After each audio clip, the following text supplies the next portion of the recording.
Cagayan de Oro, DXXX Zamboanga, DXKD Dipolo, DXKT Davao, DXDX General Santos, RPN Radio Philippines Network.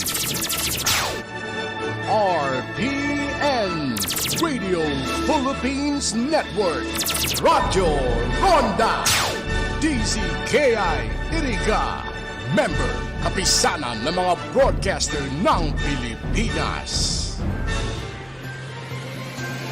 CNN Philippines are sa RPN-DZKI-IRIGA alas 6 hasta alas 7 ng manggi, Lunes hanggang Biyernes. CNN Philippines are.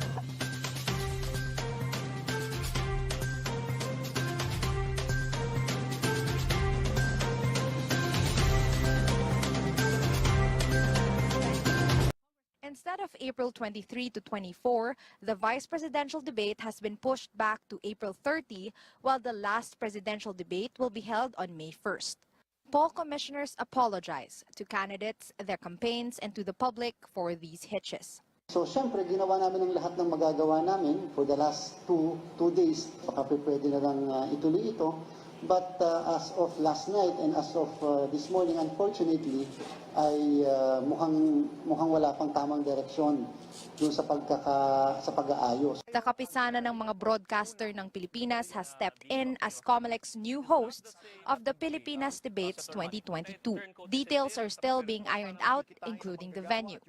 Humihingi po ako ng suporta sa mga kandidato na kung maaari po ay umattend sa debates na ito na sponsored ng KBP. Iyon lang po ang kanilang kondisyon sa amin. 9 of 10 presidential bets and 7 out of 9 vice presidential candidates took part in previous debates.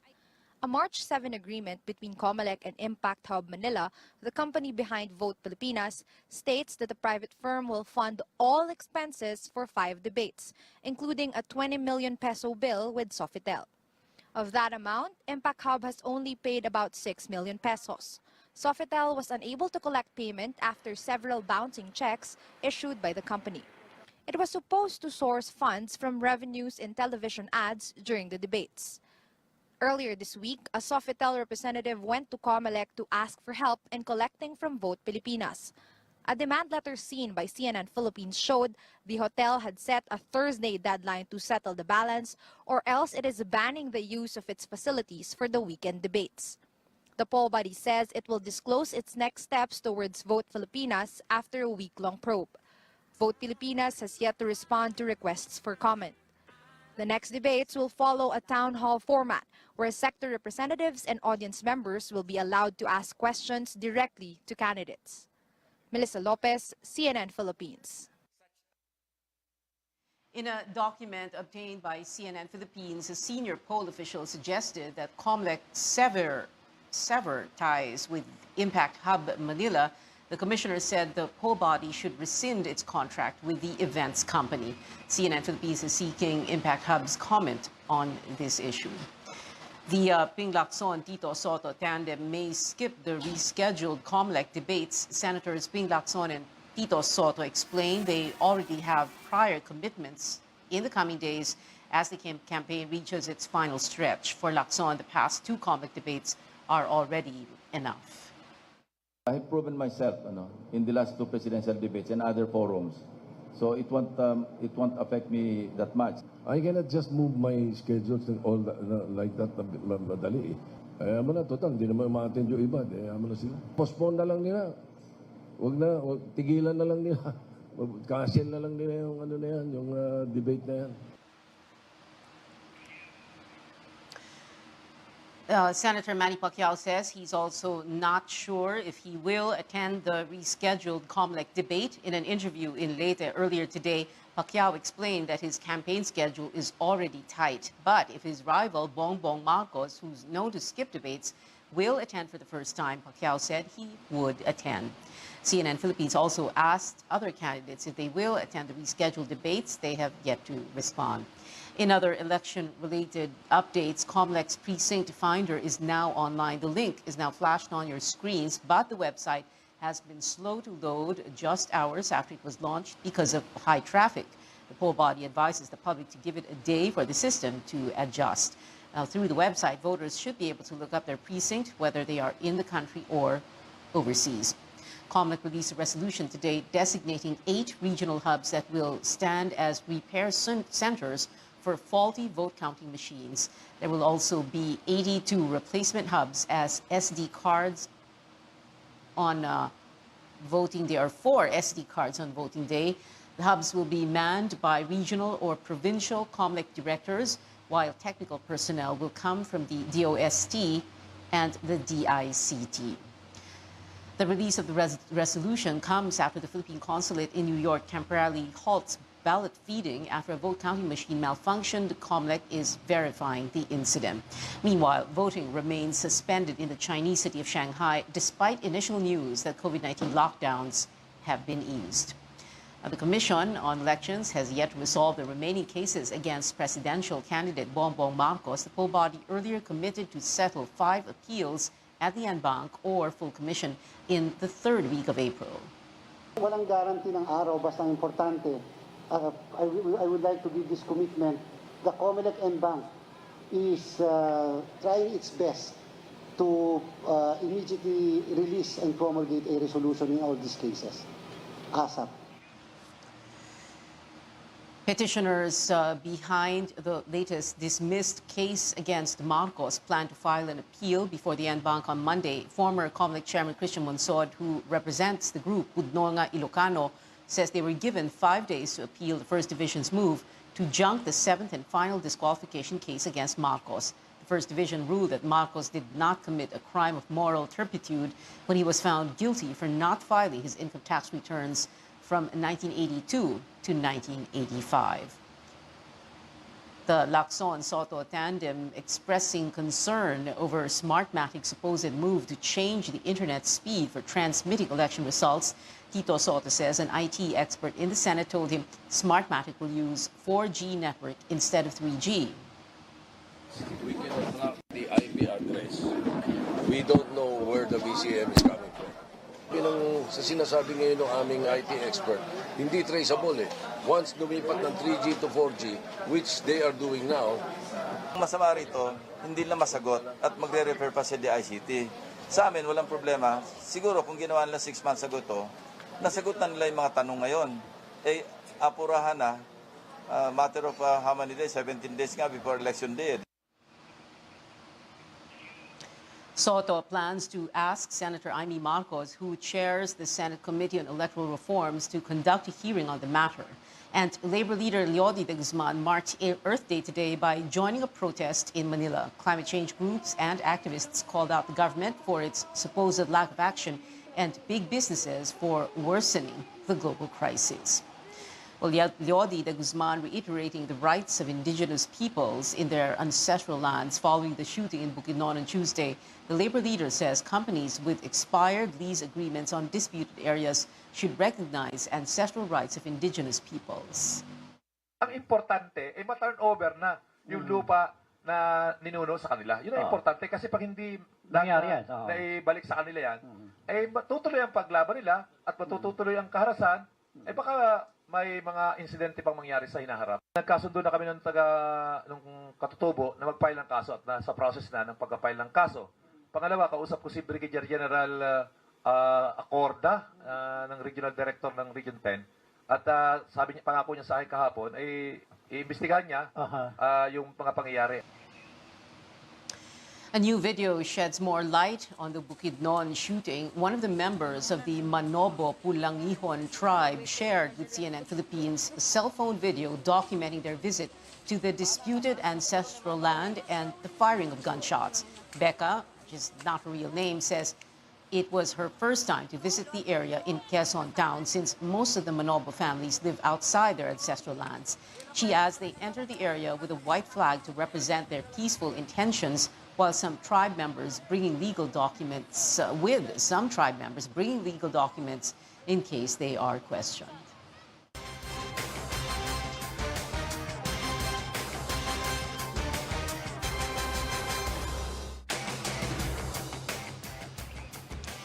The shooting in Bukidnon during a meeting of the Manobo tribe puts the struggles of indigenous peoples front and center. For years, these tribal communities have faced violence and intimidation for promoting and protecting their decades-old rights. Our George Gilas takes us to Agusan del Sur, where ethnic minorities cannot claim what is theirs. President Duterte has recently awarded over 38,000 hectares of land as ancestral domain to the Banwaons of San Luis, Agusan del Sur. This means the indigenous people have the right to own and cultivate this land. But a traditional leader in the area says while the tribe has a rightful claim over the land, they cannot move around freely.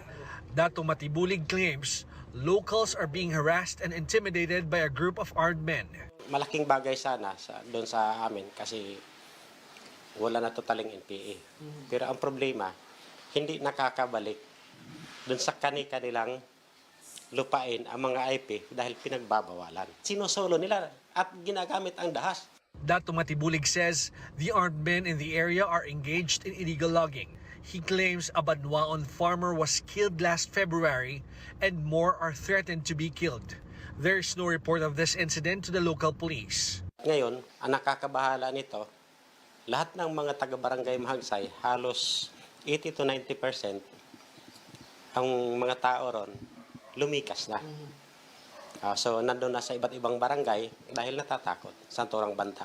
The Commission on Human Rights says indigenous people are really vulnerable to aggressions despite laws that are meant to protect them. Even the National Commission on Indigenous Peoples admits there are cases of undocumented harassments and intimidation to indigenous communities. CNN Philippines tried to reach the local government of San Luis, Agusan del Sur, but we have yet to get a response. People take advantage of their vulnerabilities, no? And one of the issues that confront them talaga is the land grabbing. Unfortunately, because of developmental aggression, marami din po talagang undocumented na nangyayaring ganito kasi ang kaugalian ng mga IT communities kung minsan, they are resilient.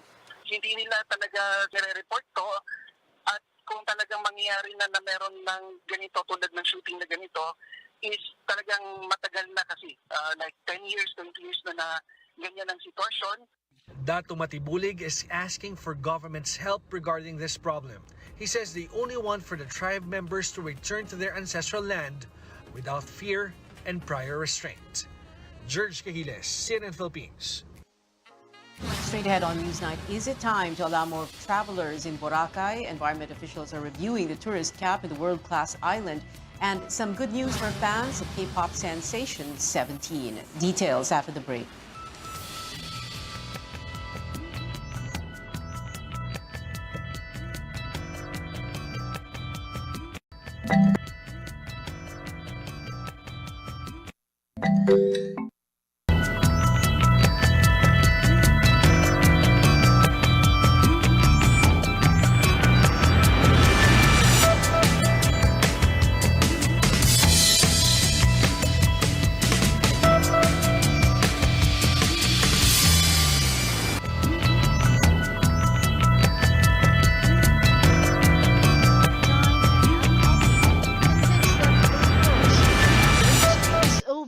I came 10 days ago, and I went to Palawan, to El Nido, to Coron, and all the trip was really nice. My first time in the Philippines, I'm really enjoying it. The trip in was very smooth.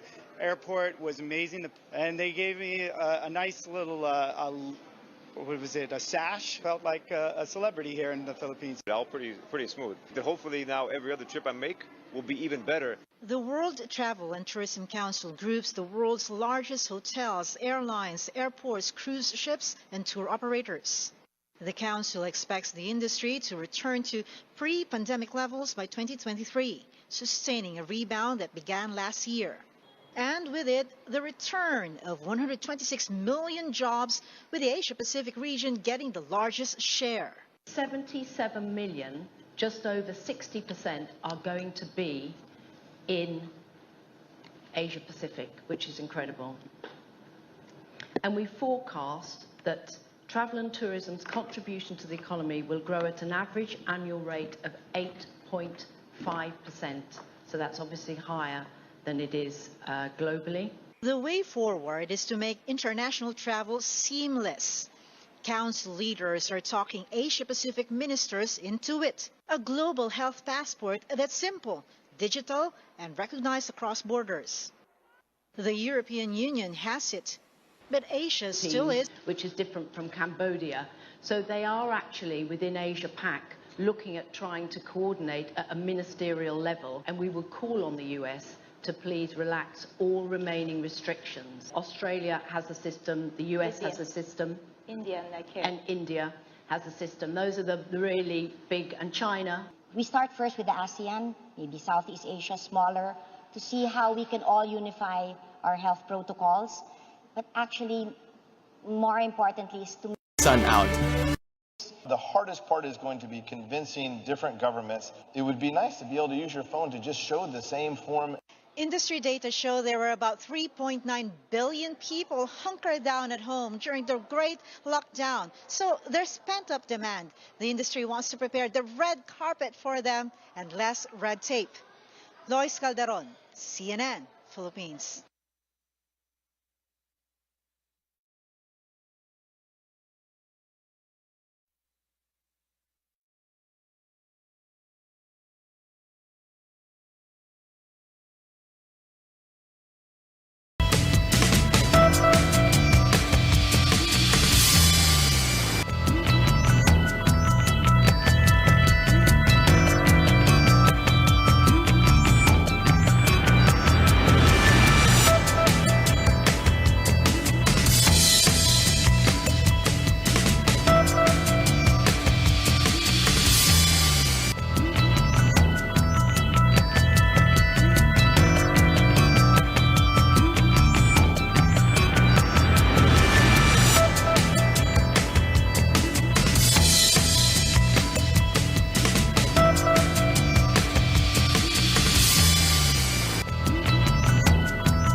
Welcome back to Newsnight. It looks like a rough road ahead for MMDA's window hours scheme as transport regulators issue a show-cause order against 6 bus firms. The LTFRB ordered Victory Liner, Bataan Transit, 5-Star, First North Luzon Transit, Maria de Leon, and Genesis to explain after a number of passengers were stranded. The board blamed the bus operators for failing to deploy enough buses to Metro Manila despite allowing them to operate from 10 p.m. to 5 a.m. Officials earlier stressed operating within the window hour is allowed unless if they use their private terminals along EDSA, which is prohibited under the law. Well, how is the riding public coping with the struggles of commuting in and out of Metro Manila? Let's head on to a major bus terminal in Bocaue, Bulacan. Our Tristan Adalo joins us live from there. Tristan, what do commuters say?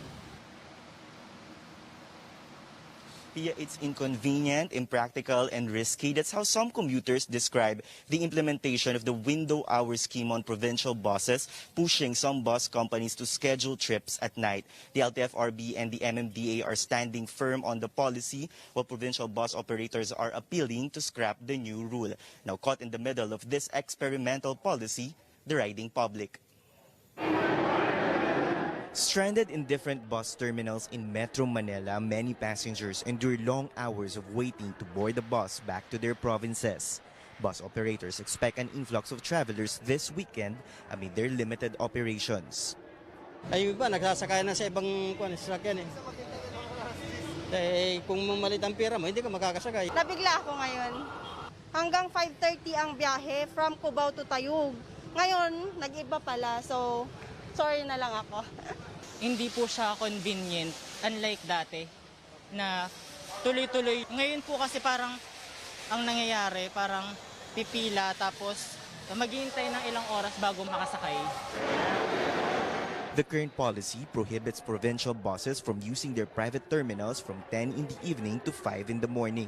But the LTFRB clarifies this does not mean buses can only schedule trips at night. Buses with special permit given by the LTFRB can still continue to operate beyond window hours, but they have to drop their passengers in specific integrated terminals where city buses can ferry their passengers. These terminals are the North Luzon Express Terminal or NLET in Bukawi, Bulacan and the Parañaque Integrated Terminal Exchange or PITX. But not all provincial buses have this special permit. Kami na paumanhin dahil marami naapektuhan. Mas maganda sana kung wala ng window hours, payagan na kami makabiyahe kasi alert level 1 naman, pinapayagan na ng IATS. Following confusion on the implementation of the window hour scheme, the MMDA is bent on implementing the policy to continue what it calls the experiment. The agency adds there are no talks yet whether there is a need to adjust the window hours for provincial buses. Really, the LTFRB wants to experiment on the 10 p.m. to 5 a.m. area first and see how it develops. But however, it doesn't mean that changes will not be made anytime if found necessary. The LTFRB points the blame on bus operators for misinterpreting the policy.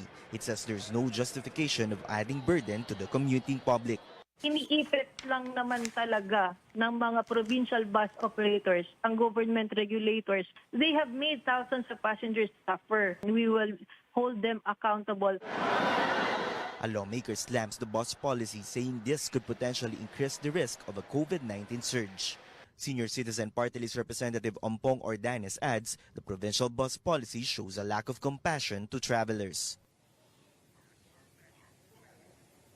Yeah, we're currently here at the North Luzon Express Terminal or NLET in Bukawi, Bulacan. So far, we've seen fewer buses and passengers arriving here, unlike what we've seen in Metro Manila bus terminals, which are filled with passengers wanting to go back to their home provinces. Back to you, Pia. Tristan, what are the alternatives for commuters since the government has yet to lift this window hour scheme? Some commuters are availing the offers of colorum vans and vehicles. Others are looking for carpool services online, but we have to remember that these are more expensive compared to regular bus fares. Plus, there's also this issue of commuters or commuter safety when they avail these services. Back to you, Pia. Tristan Nadalo there joining us live from Bulacan. The government will begin administering second COVID-19 booster shots nationwide on April 25th, but only for adults with existing illnesses. Health Secretary Francisco Duque says he only approved giving the second booster shots to patients with cancer, HIV/AIDS, and immunodeficiency, those who underwent organ transplants and are undergoing chronic dialysis and the like for now. They can receive their second booster as early as 3 months after their first booster shot. Ito'y nililimitahan muna natin para doon sa mga individual na immunocompromised. So, lalabas ito lahat sa atin implementing guidelines na binubuo na ngayon sa kasalukuyan para next week ma-roll out na natin ito. Duque says the Health Technology Assessment Council will still review guidelines for the second booster shots of senior citizens and the healthcare workers. Health spokesperson Maria Rosario Vergere notes 95% of medical frontliners have received their primary dose, but only 49% got booster shots. The Food and Drug Administration has approved the use of the single-shot Janssen vaccine as a booster dose for adults. The Janssen vaccine can be used for those who received Janssen as their primary series or 2 doses of AstraZeneca, Moderna, Pfizer, Sinopharm, Sinovac, and Gamaleya Sputnik Light. More stories ahead on Newsnight. Trending online, K-pop group 17 announces the release date of its 4th studio album. And after Game 6's postponement on Wednesday, Ginebra and Meralco are back for the PBA Finals. Find out who's getting closer to the Governor's Cup title when we return.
Album is coming very soon. Face the Sun arrives May 27th. This will include 17's first English single, Darling.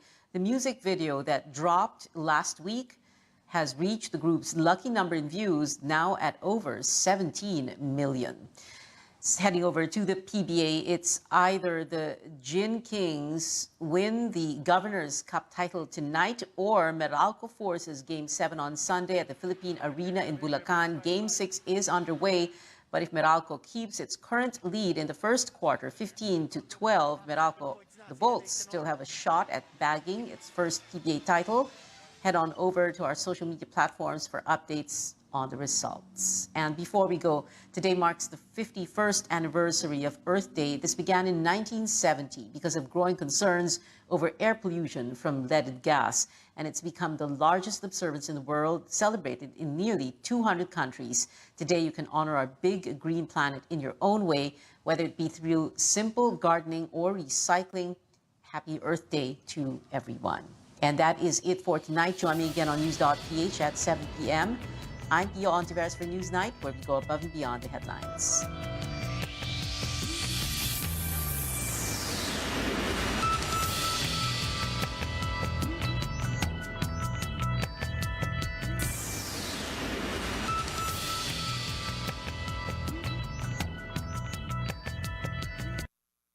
This program is brought to you by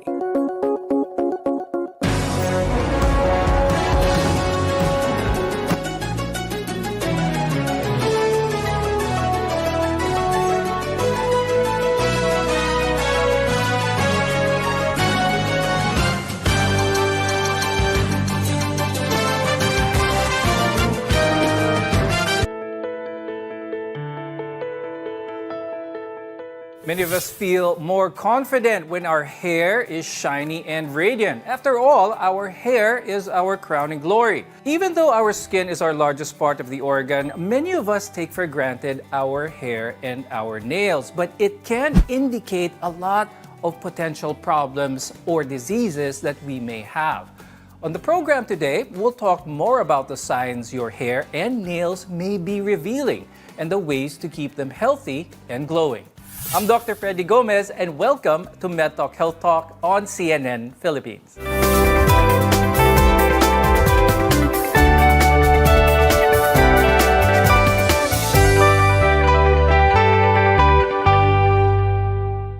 From falling hair to brittle nails, it's vital to know what these body parts are telling you in order to address the underlying problems. Let's welcome our guests for today. With us is Dr. Claudine Yap Silva. She's the head of Dermatopathology Unit at the Medical City and the chair of the Philippine Dermatological Society Hair and Nails Subspecialty Core Group. Also with us is Dr. Maria Rica Malyari. She's the head of the hair unit in the Dermatology Center of the St. Luke's Medical Center in Quezon City and a fellow of the Philippine Dermatological Society. I'll start the conversation first with Dr. Claudine. So when it comes to our hair, syempre nowadays, we have a lot of stressful events that have been happening lately. One of the side effects maybe of this is hair loss due to stress. Could you talk more about this, please? Yes, so hair loss due to stress is called telogen effluvium. So what happens is it usually presents as hair shedding because we usually have hairs grow and then they fall out. So that's normal. But when you have telogen effluvium, your hairs, when they shed, it's more than 100, more than 150 hairs per day. A lot of things can actually cause this. One is, of course, severe emotional stress. But apart from that, any form of infection, thyroid disorders, nutritional deficiency, lupus can also cause this. So there are a lot of causes of telogen effluvium.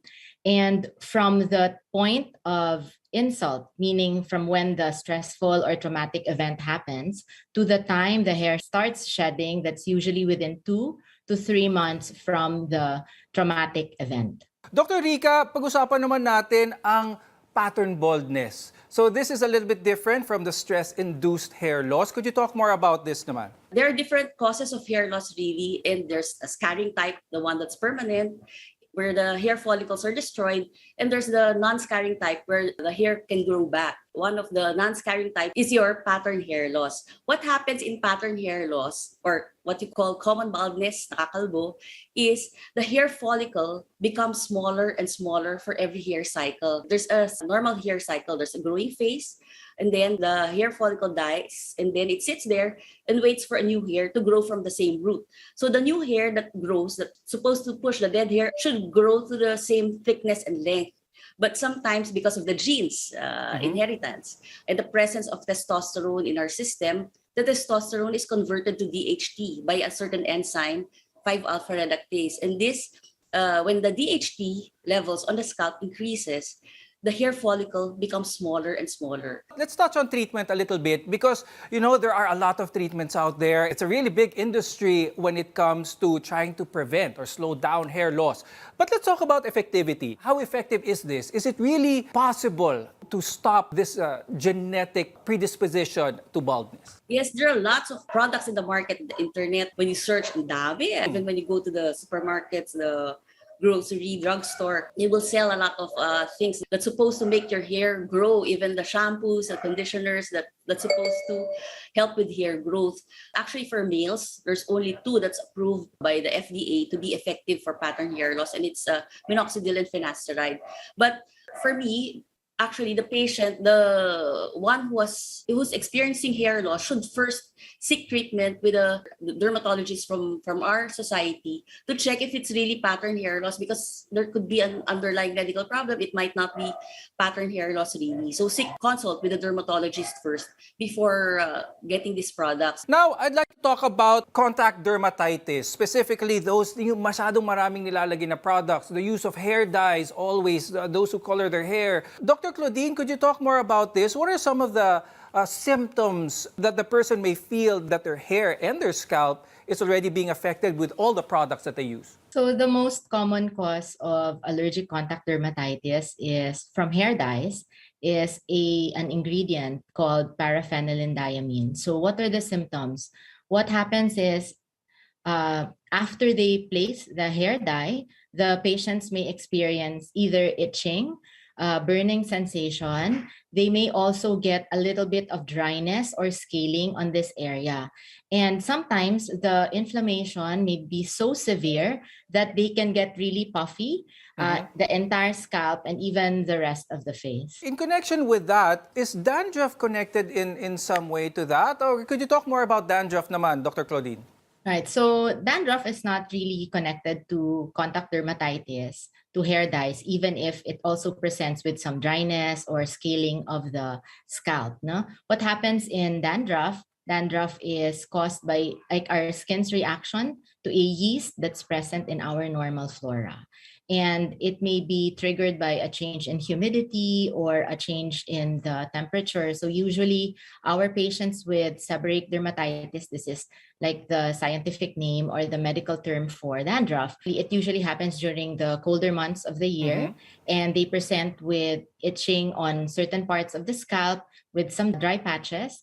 And you can also have this on areas of the face. So for example, the eyebrows, the in between the eyebrow area, the sides of the nose, even the upper cheeks. You can have this on the ears. On the body, you can have it on the upper chest and upper back.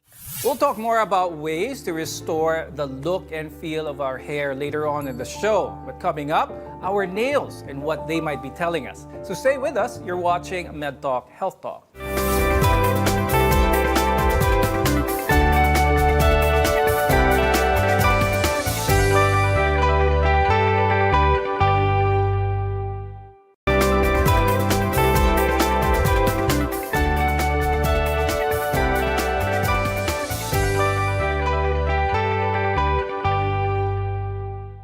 I'm Dr. Freddy Gomez and welcome back to Med Talk Health Talk. If you take a closer look at your nails, they might be giving you clues about your overall health.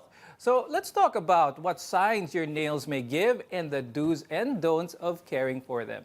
So much like our hair, we often take our nails for granted. We can trim it, color it. But are there underlying symptoms that they can reveal? Dr. Rica, when it comes to our nails, are they made of the same material as our hair? What's the connection between the two? Actually, the hair and nails are made out of keratin, so it's very thick. The nails are there to protect the skin because a lot of the fingernails and on the fingers and the toes, there are a lot of nerve endings, and the nails are there to protect it. That's why when at certain times when you hit your toe or your finger, it's so painful because there are nerve endings there. So the nails are there to protect your fingers and the toes. And sometimes when you get problems with, like, if you go on a diet, you lose your hair, and you find changes also in your nails that show that there's some deficiency in your body, like vitamins or mineral deficiency. When it comes to vitamin deficiency or other systems in the body, how can they show up in the nails? What will our nails look like kapag, let's say, may problema tayo with our circulation, with our heart? Sometimes when you have first biotin deficiency, the nails become brittle. So if they're soft, the tips are a little bit broken off easily. When you have your iron deficiency, it becomes spoon-shaped. The curvature is not there anymore. It becomes flattened. And there are times also when you have the telogen effluvium that was mentioned by Dr. Claudine earlier, where you shed your hair. Sometimes the nails also develop lines. On the particular time that you develop the hair fall, when the stress was induced, the stressful event like getting sick with COVID, hair falls, and then the nails also develop a line. You find a line there under your nail, a transverse line, that will actually coincide with the time that you had COVID. So they're more or less related. Now, Dr. Claudine, when it comes to our nails, of course, we want to make sure that there are no infections here, nothing of that sort. But when it comes to fungal nail infections, could you talk more about this? And is this an easy condition to treat? So fungal nail infection is also known as onychomycosis. And this usually arises in patients who are immunodeficient, and particularly in the elderly and patients who also are experiencing some states of immunodeficiency. So what happens is the nails will look roughened, and there may be, you will see like some scaling or some debris underneath the nails. They do not grow as well as, you know, a normal nail or a healthy nail would look like.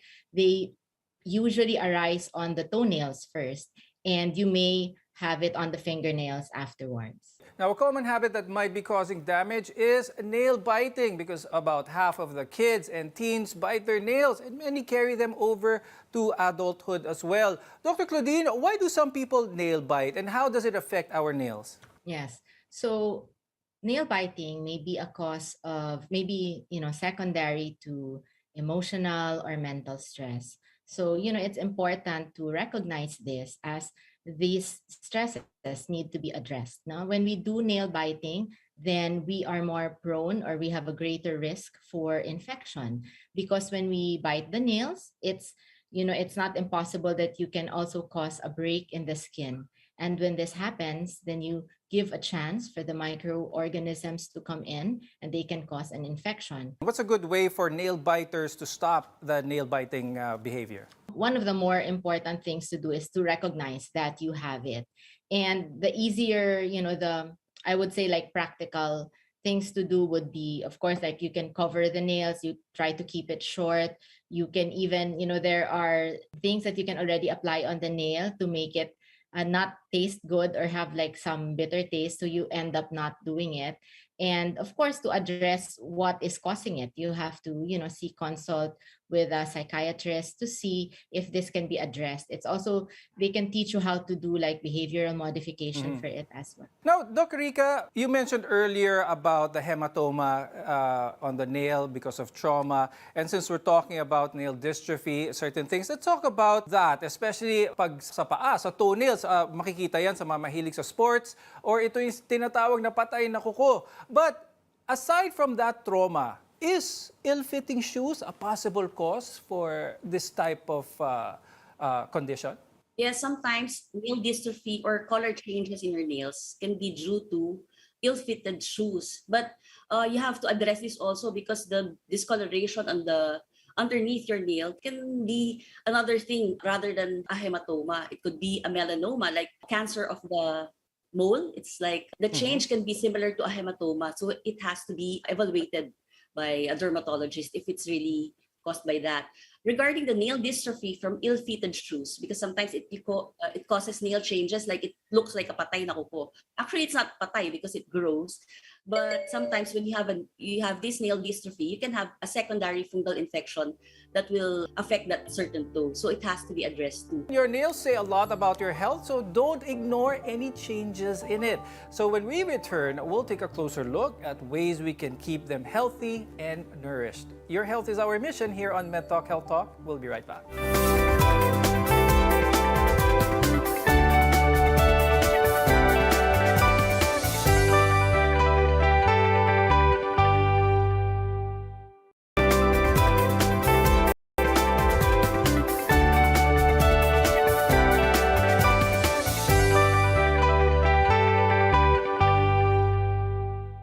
I'm Dr. Freddy Gomez, and this is MedTalk Health Talk, where caring is our calling. Hair and nails can tell you a lot about a person's appearance, but they also play a part in keeping us healthy as well as safe. Now, this is why we need to take the time to give them the care that they need. So for both our hair and nails, we need to be extremely careful with the products we use and how we take care of them. So starting with our hair and how to take good care of our hair, Doc Rica, what's a tried and tested way to keep our hair healthy and strong? First, actually, you have to eat a balanced diet, because there are some people who go on different kinds of diets nowadays, and it may cause deficiencies. So it's better to eat a balanced diet. Probably eat a little of everything, like your vitamins and minerals are very important. Number two is using the right shampoo and conditioner for you, because there are some who have curly hair. So you have to use a conditioner that has more conditioners and a shampoo that's good for curly hair. For oily hair, when you do procedures, like you have procedures done like your rebonding, perming, waving, straightening, you have to do it less frequently, as much as possible, 6 months, as far as 6 months apart before you do another one. If there's any problem, do not self-medicate. Actually, you have to consult with a PDS dermatologist to assess what's causing it, because there might be another problem that has to be taken into consideration and treated. When it comes to our hair, Dr. Rica, is there an ingredient that our viewers must absolutely avoid? A chemical, an ingredient that they should look out for, whether it be in hair dyes, shampoos, or conditioners? Usually, as a shampoos, they always talk about the sodium lauryl sulfate because it's harsh. Shampoos are there kasi to remove the sebum and dirt on your scalp and hair. And sometimes when these shampoos that contain SLS, they strip your hair of the oils and the sebum that's supposed to moisturize the hair shaft. So nagkakaroon ng brittle hair if you use these shampoos with sodium lauryl sulfate. But there are cases that you need to use these shampoos when it's so dirty. So you can use that first and then later on avoid shampoos with SLS. And then with regards to the hair dyes, usually it's the paraphenylene, diamine, yung mga preservatives. Those are the things that causes your contact dermatitis. So as much as possible, avoid using products with those. Dr. Claudine, when it comes to the term biopsy, normally our viewers would relate that to maybe a tumor or something really serious. But is this something that dermatologists use as well as determining diseases from the hair and from the nails? And how much information, how vital is a biopsy in this case? Yes, so us dermatologists, we do a lot of biopsies because it really helps us clinch or confirm the diagnosis of our patients. And this is typically done as an outpatient procedure. So the patients don't have to be very anxious about this. It is, fast. It only takes a few minutes, 20 minutes probably at the most.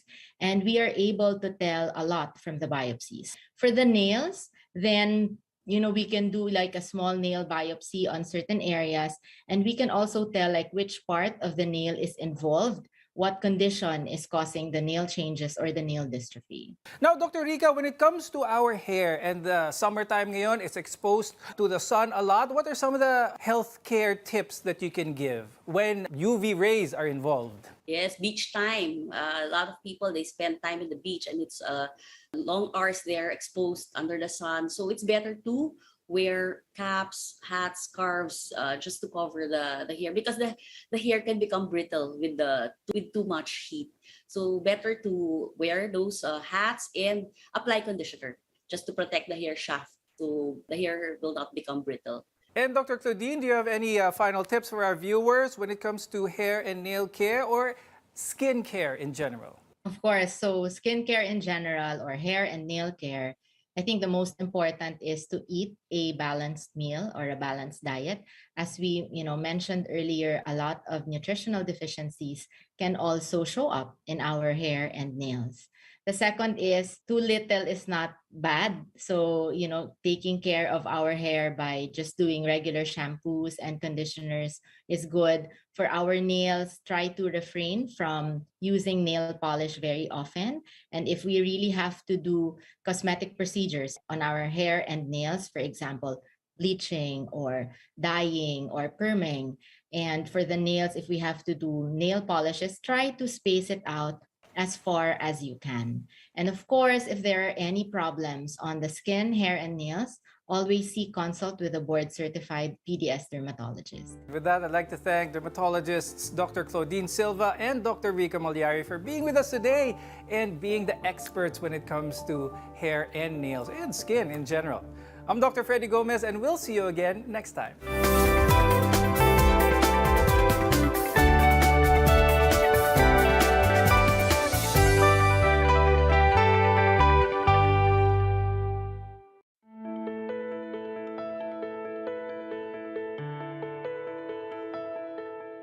Many of us feel more confident when our hair is shiny and radiant. After all, our hair is our crowning glory. Even though our skin is our largest part of the organ, many of us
First on radio, DZKI-IRIGA welcomes CNN Philippines to bring you the latest. News you can use, news you can trust. Listen to Newsnight, weekdays, 6 p.m. We now go above and beyond the headlines. Followed by Med Talk, Health Talk. We'll talk about how to keep ourselves healthy during the pandemic. Politics as usual. In this country, not everything really goes according to plan, and politics is, as usual, up close and more. Catch CNN Philippines Hour on DZKI-IRIGA. Weekdays, 6 to 7 p.m. Sa pagpili ng liderato, laging tatandaan, dapat nasa kanya lahat ng katangian na maka-Pilipinas, taong may respeto sa buhay at pamilya, makabuluhan at matinoong pamumuhay. Siya yung makapagtataguyod ng kabutihang panlahat, di mangiiwan, makakasama ang lahat. Malinaw ang pananaw sa makabagong bukas, makatwiran at patas makisama, at higit sa lahat, maka-Diyos siya dapat. Sa pagpili ng liderato, laging tatandaan, dapat nasa kanya lahat ng katangian, maka-Pilipinas, maka-Pilipinas. Gabayan ng Pilipinong bumoto ng responsable.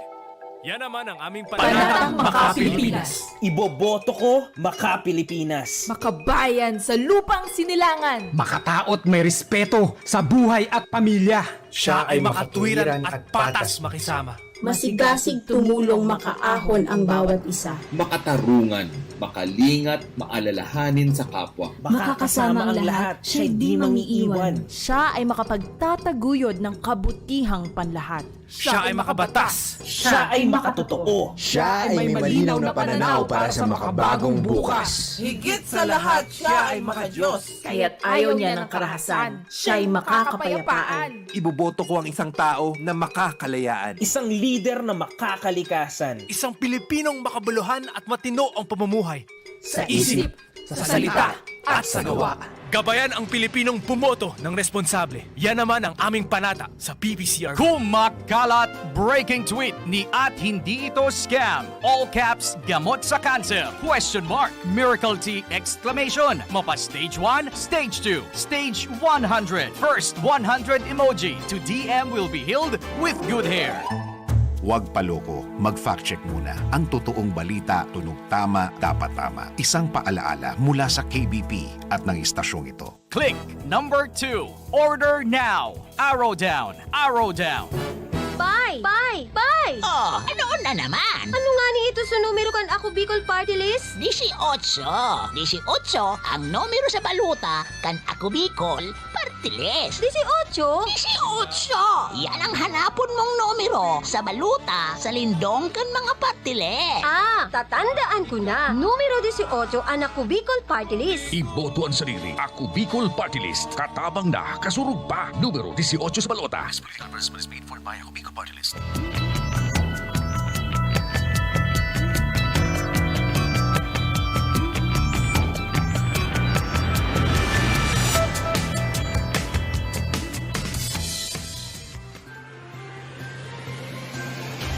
CNN Philippines Hour sa RPN-DZKI-IRIGA alas 6 hasta alas 7 ng manggi, Lunes hanggang Biyernes. CNN Philippines Hour.